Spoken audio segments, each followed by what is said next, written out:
Salve gurizada, no vídeo de hoje vamos fazer alguns comentários sobre um vídeo do nosso amigo Charlie Barkley. Ele fez um vídeo falando sobre socialismo, falando sobre a China, falando sobre a União Soviética, e ele fez alguns comentários que eu acredito que são errados, que não condiz com a realidade, enfim. Se tu te interessou, fica no vídeo e pega a visão que o bagulho é doido. E esse vídeo não é nenhum ataque ao Charlie ou aos trabalhistas, eu só quero fazer alguns comentários sobre o discurso do Charlie que eu achei meio problemático. E além disso, eu não sou esse tipo de pessoa que fica nutrindo essa rivalidade entre socialismo e o trabalhismo. Não porque eu acho que ela não existe, o problema é que neste momento quem tem a hegemonia na esquerda é o petismo, é o lulopetismo. Então o dia que a disputa por hegemonia for entre socialismo e trabalhismo, como foi na década de 40, 50, 60, por exemplo, aí sim eu acho que a gente pode se aprofundar nessa discussão. Mas agora, pelo menos, eu não acho que o foco dos socialistas ou dos trabalhistas deve ser buscar uma discussão, deve ser fazer um enfrentamento entre socialismo e trabalhismo. Mas enfim, presta atenção e vamos pro vídeo. E eu já quero começar fazendo alguns comentários sobre esse trecho aqui do Charlie que eu vou botar na tela para vocês. É porque a experiência do socialismo real me parece ter provado, por A mais B, que a forma mercadoria que dá a sustentabilidade do sistema capitalista é insolúvel. Tá? Você não consegue alcançar desenvolvimento e soberania se não for a partir do uso dessas formas de relação social. Ou seja, basicamente o Charlie vai dizer que a forma mercadoria, o modelo de sociedade baseado na produção universal de mercadorias, que é típico do capitalismo, é algo indestrutível, é algo eterno, é algo inalterável, é algo irreversível, não tem como construir um modelo de sociedade mais eficiente, um modelo de produção de bens materiais, uma economia mais eficiente do que a economia baseada na produção geral de mercadorias. Só que qual é o problema? O problema é justamente que o maior processo de desenvolvimento tecnológico e industrial da história da humanidade foi justamente numa sociedade onde não havia produção geral de mercadorias. Gurizada, eu tô ligado que é um tema batido, é clichê, os marxistas sempre falam sobre isso, mas o óbvio também precisa ser dito. A União Soviética, em 1917, vivia uma condição miserável, um atraso tecnológico gigantesco em relação aos outros países da Europa. Eles faziam transporte com carroça, usavam arado de madeira, usavam ferramenta medieval, a servidão enquanto relação de produção tinha recém acabado, fazia uns 50, 60 anos mais ou menos. E no intervalo de 40 a 50 anos, a União Soviética se tornou a maior potência tecnológica da história da humanidade. Lançou o primeiro satélite no espaço da história, lançou o primeiro ser vivo no espaço, lançou o primeiro ser humano no espaço. Isso 40 anos depois de fazer uma revolução em que as condições econômicas e tecnológicas do país eram absurdamente mais atrasadas que o resto da Europa. E além disso, a União Soviética tinha soberania militar, porque eles tinham a própria bomba atômica, eles criaram o metrô de Moscou, eles generalizaram a eletricidade por todo o território da União Soviética. E tu vai me dizer que isso não é soberania? Que isso não é desenvolvimento? Então, numa sociedade completamente atrasada, subdesenvolvido, com resquícios de feudalismo, 30, 40 anos depois, os caras estão lançando gente no espaço, estão criando bomba atômica, estão expandindo indústria siderúrgica, estão expandindo indústria química, estão fazendo todo tipo de desenvolvimento tecnológico. E o cara vai me dizer que não tem como fazer desenvolvimento eficiente sem a forma mercadoria?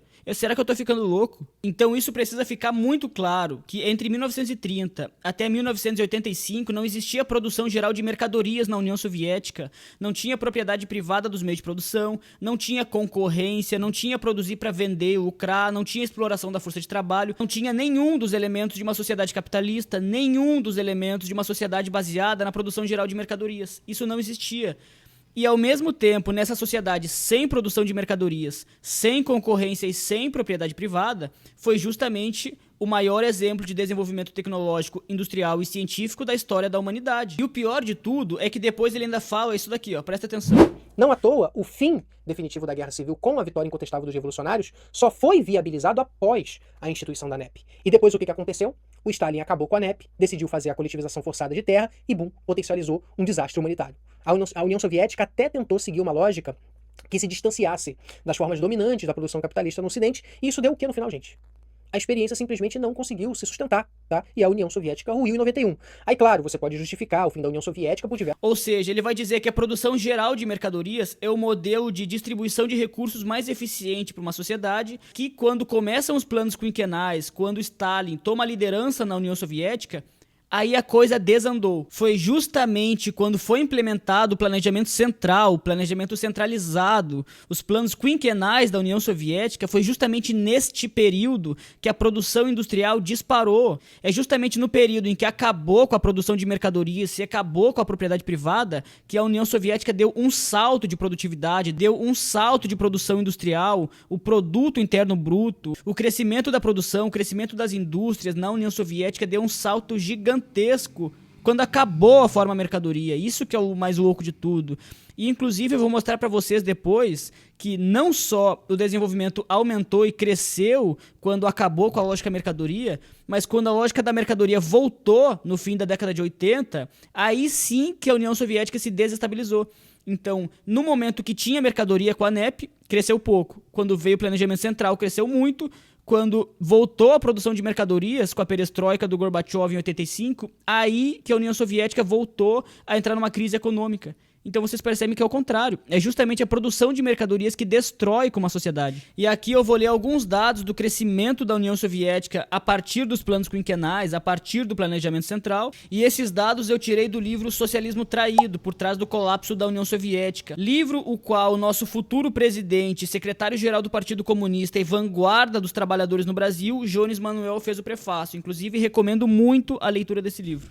Nos 2 primeiros planos quinquenais, a produção industrial cresceu a uma taxa anual média de 11%.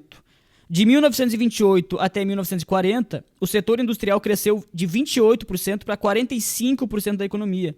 Entre 1928 e 1937, a parte da indústria pesada no total da produção industrial cresceu de 31% para 63%. A taxa anual de aumento da produtividade industrial subiu de 4,7% em 1960 para 5,8% em 1970, para 6% em 1975. Entre 1950 e 75, o índice de produção industrial soviética aumentou 9,85 vezes.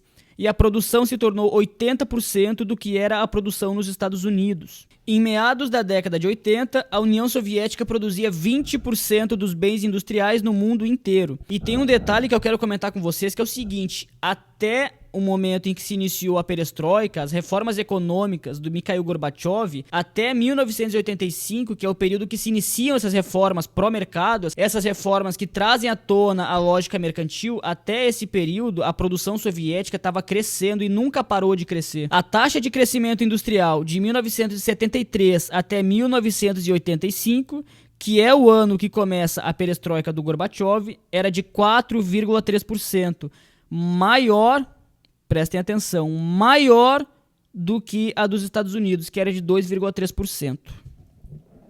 Então eu acho que esse discurso de que o modelo de produção de mercadorias é mais eficiente e que a partir do Stalin a economia soviética desandou, eu acho que a gente pode enterrar esse discurso. Mas enfim, eu acho que já ficou provado aqui que sim, o modelo soviético de planejamento central era infinitamente superior a lógica mercantil que se iniciou na Rússia pós-soviética e na maioria dos outros países do mundo. Eu acho que ficou comprovado que a União Soviética foi o maior exemplo de desenvolvimento industrial, tecnológico e econômico da história da humanidade. Ou estou errado? Tem algum outro exemplo? Eu acho que só tem o caso da China, que também passou por uma revolução socialista, com planejamento, com poder político do Partido Comunista, mas isso é tema para outro vídeo. Eu falei muito aqui sobre a questão econômica na União Soviética, sobre a área produtiva, sobre a área industrial, mas eu quero falar sobre a área social, sobre políticas públicas muito importantes que foram introduzidas na União Soviética, então preste muita atenção. Além de ser, e eu sei que eu gosto de enfatizar isso, além de ser o maior processo de desenvolvimento industrial da história da humanidade,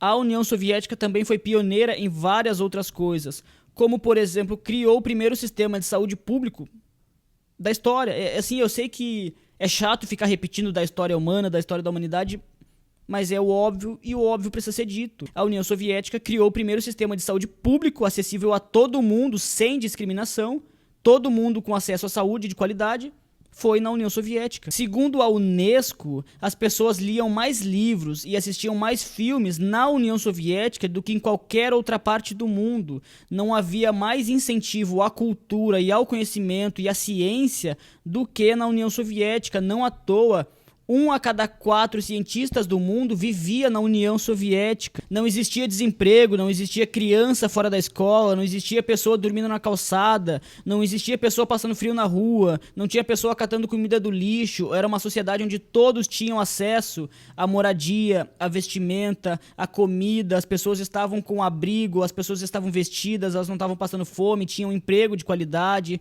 as pessoas tinham uma estabilidade, não tinha medo de ser demitida e estar passando fome na semana seguinte. E o mais doido de tudo é que a União Soviética fez tudo isso, revolucionou a história do mundo sem invadir nenhum outro país, como fizeram os países da Europa e como faz os Estados Unidos, sem saquear nenhum outro país, sem roubar as riquezas da periferia do mundo, sem invadir, colonizar, escravizar e roubar as riquezas da América Latina e do continente africano, como fez a Europa, por exemplo, sem praticar colonialismo, sem agredir nenhum outro país. Pelo contrário, a União Soviética saiu de um atraso miserável, uma condição miserável, se tornou a maior potência tecnológica e industrial da história da humanidade, generalizou saúde, educação e previdência social para toda a população soviética, isso tudo sendo agredida, passando por uma guerra civil, tendo 30 milhões de pessoas mortas na Segunda Guerra Mundial, não tendo uma relação amigável com o resto do mundo, sendo completamente sabotada pelos Estados Unidos, e ainda assim era uma sociedade completamente igualitária, uma sociedade onde as pessoas tinham emprego, tinham trabalho de qualidade, tinham moradia, não tinha gente catando comida da rua, não tinha gente dormindo na calçada. Eu não sei como é que as pessoas ainda têm coragem de dizer que o socialismo não dá certo ou que a União Soviética deu errado porque acabou.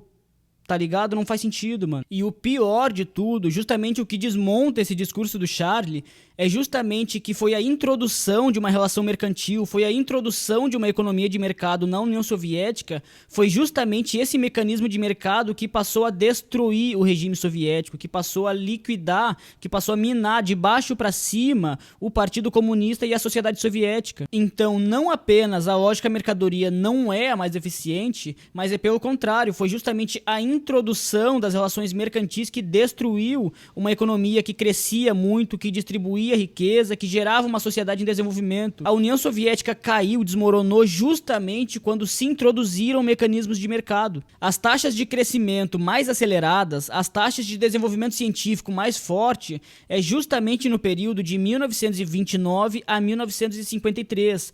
Período que tinha um forte planejamento central, um planejamento rígido, controlado, coordenado da produção e da circulação dos bens. E um dos méritos desse livro é justamente tratar desse tema que muitos autores, muitos marxistas e livros não falam sobre, que é a segunda economia que surgiu na União Soviética. Por volta dos anos 50 e 60 surgiu uma economia clandestina, uma economia de bens privados, em que as pessoas produziam para vender e lucrar, em que as pessoas se apropriavam de bens do Estado para vender e enriquecer. Então o próprio Brezhnev, uns anos depois, ele reconheceu, o Brezhnev, que era o secretário-geral do partido, ele reconheceu que ninguém mais vivia só dos salários. Em alguma medida, a sociedade já estava aceitando a participação de uma segunda economia. O próprio partido estava aceitando a participação de uma segunda economia, uma economia clandestina, uma economia de mercado. E os autores comentam que cerca de 10% das pessoas já participavam dessa segunda economia, que era uma economia baseada em produzir para vender, troca de mercadorias, prestação de serviços privados, pessoas comprando a força de trabalho de outras, pessoas vendendo. Então é justamente quando tem um planejamento central forte, quando tem um controle da produção visando o desenvolvimento, é nesse período que a produção aumenta, ela dispara, na verdade. E quando se introduz a lógica mercantil e reduz o planejamento, é nesse momento que despenca a produção da União Soviética. E eu vou ler mais um trecho desse livro aqui para vocês, pega a visão. Nas últimas 3 décadas e meia da existência da União Soviética, quanto mais se introduziram relações de mercado e outras reformas, mais as taxas de crescimento econômico a longo prazo reduziram. O crescimento também abrandaria devido à descentralização, que levava à concorrência ruinosa e desfazia a coordenação entre as empresas. Em 1992, quando Boris Yeltsin impôs totalmente a terapia de choque, a economia mergulhou numa crise catastrófica, da qual ainda não se recuperou. Então é isso, gurizada. Eu acho que ficou bastante explicado, ficou muito claro que existe uma alternativa ao capitalismo, que é possível construir um modelo de organização das relações humanas que não é baseado na produção para vender e lucrar, na produção que é baseada na valorização do capital investido, na concorrência entre as empresas, na concorrência generalizada na sociedade, uma sociedade baseada no desamparo do trabalhador, no abandono dos trabalhadores, que só tem a própria força de trabalho para vender e tem que sobreviver dessa forma. É amplamente possível construir um projeto alternativo de sociedade, onde não tenham pessoas catando lixo para comer, não tenham crianças no semáforo, não tenham pessoas dormindo na calçada, um modelo de sociedade que vai garantir saúde, moradia, educação, trabalho de qualidade e uma vida digna para toda a população. E isso foi feito na União Soviética. Na prática, foi mostrado que a gente não precisa da propriedade privada, a gente não precisa da produção de mercadorias, porque na União Soviética se fazia um plano do que era preciso produzir, como produzir, onde produzir, para quem produzir, em qual quantidade produzir, qual as necessidades daquela sociedade. Então a produção era para atender aos interesses da coletividade, ao interesse coletivo, às necessidades humanas, e não a produção para o lucro, para maximizar o capital, para explorar a sociedade, para concentrar renda, riqueza e propriedade. É possível sim construir um outro modelo de sociedade. Inclusive, eu queria tratar aqui de um outro tema que o Charlie fala que a China é uma prova de que a produção mercantil é muito mais eficiente, porque quando acontece o 11º Comitê Central do Partido Comunista, eles vão lá, abrem a economia, aí surge propriedade privada, produção de mercadorias, concorrência, blá blá blá blá blá blá. Aí a China, a partir disso, dá um salto tecnológico, vem o milagre chinês e hoje eles são a potência que são. Mas eu quero fazer um vídeo à parte, separado exclusivamente sobre esse tema. Por quê? Porque eu não quero gravar um vídeo muito longo hoje, vai ficar um vídeo de 30 minutos, eu vou ter que ficar 2 horas editando esse vídeo, sendo que eu tenho que trabalhar e tenho que ir para a faculdade. Então, em outro vídeo, outra oportunidade, eu quero tratar especificamente sobre a China. Então, gurizada, caminhando para finalizar o vídeo, eu só quero fazer mais 2 considerações. Muita gente tem a impressão que o socialismo não funciona, que o socialismo, ele inevitavelmente vai dar errado, que o capitalismo é o fim da história, que a única forma econômica que se sustenta, que consegue funcionar, que consegue ser eficiente, teria essa organização econômica baseado na produção de mercadorias, baseado na propriedade privada, na concorrência e nesses elementos que são típicos do capitalismo. Eu quero finalizar com uma reflexão com vocês que é o seguinte: revolução socialista é um processo de conquista do poder político, em que se derruba a burguesia do poder do Estado e os trabalhadores que se organizam num partido comunista fazem uma revolução, derrubam a burguesia e passam a controlar e dirigir o Estado. Isso é uma revolução socialista. O socialismo é um período de transição e transformação revolucionário da sociedade, em que os meios de produção da riqueza são colocados a serviço da maioria do povo, a serviço da coletividade. E o fato de que os trabalhadores na Rússia tomaram o poder em 1917 e aquele regime que se iniciou com a revolução chegou ao fim em 1991, isso não significa de forma nenhuma que o socialismo não funciona. E a própria história prova isso. As revoluções burguesas na Europa, em que a burguesia toma o poder político, expulsando a monarquia, expulsando a nobreza e tomando o poder do Estado, também não foram lineares. Na Inglaterra, a burguesia toma o poder político lá no século XVII. Na França, a burguesia faz uma revolução, toma o poder político em 1789, só que depois de alguns anos vem uma contra-revolução feudal e a aristocracia toma o poder novamente, destitui a burguesia e retorna com uma monarquia absolutista. Então primeiro vem o triunfo das revoluções burguesas com os ideais de igualdade, liberdade, fraternidade, acaba com aquela distinção entre nobre e uma pessoa comum, agora vem uma igualdade jurídica. Então existiam as monarquias absolutistas, existia a nobreza no comando da sociedade, aí a burguesia faz revoluções, toma o poder político, depois vem uma contra-revolução da aristocracia, depois vem outras revoluções com a Primavera dos Povos, depois tem a Primeira Guerra Mundial, em que a monarquia perde o poder político e a burguesia volta ao poder político. Então, as revoluções, elas não são lineares, permanentes por toda a história humana. Inclusive, a história de todas as sociedades é a história da luta de classes, e a luta de classes, ela se resolve em última instância no domínio do poder político. Quando a burguesia toma o poder político, ela consolida do capitalismo. Quando a aristocracia toma o poder político, ela se mantém no poder e mantém aquela sociedade que convém aos seus interesses. E quando o Partido Comunista, quando os trabalhadores se organizam no partido e tomam o poder do Estado, eles iniciam um novo período revolucionário, um novo projeto de sociedade. Então não é porque o Partido Comunista da Rússia saiu do poder em 1991 que as experiências de socialismo estão condenadas ao fracasso. Inclusive vou ler um trecho desse livro onde ele fala exatamente sobre isso, pega a visão. É improvável que os vencedores de 1991 tenham a última palavra. Em 1815, no Congresso de Viena, que devolveu aos reis da Europa os seus tronos, o aristocrata austríaco Clemens von Metternich pensou que tinha se livrado da liberdade, igualdade e fraternidade. Pouco mais de um século depois, tremulavam sobre as capitais europeias e mundiais mais bandeiras tricolores republicanas do que nunca. As contradições que deram origem a 1917 ainda estão crescendo e farão nascer novas tentativas de emancipação da classe operária.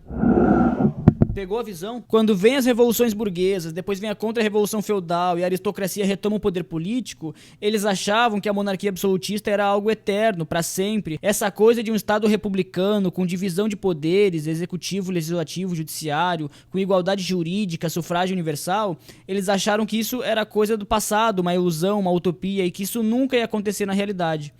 E 100 anos depois, praticamente o mundo inteiro já vivia de repúblicas democráticas, com sufrágio universal, com separação de poderes. Então tu percebe que hoje em dia o discurso é o mesmo, de que o socialismo não funciona, é uma utopia, não pode ser aplicado na realidade, mas a gente não tem a menor ideia do que pode ser daqui 10, 20, 30, 50, 100 anos. E eu vou finalizar só com mais uma citação desse livro para vocês não ficarem enjoados, mas para despertar o interesse de vocês, inclusive, para comprar o livro, ler e se aprofundarem nas experiências socialistas, por que a União Soviética chegou ao fim, mas presta atenção. Quando começou o capitalismo? Foi na Veneza do século XV? Foi na Gênova do século XVI? Na Holanda do século XVII? Ou na Inglaterra do século XVIII?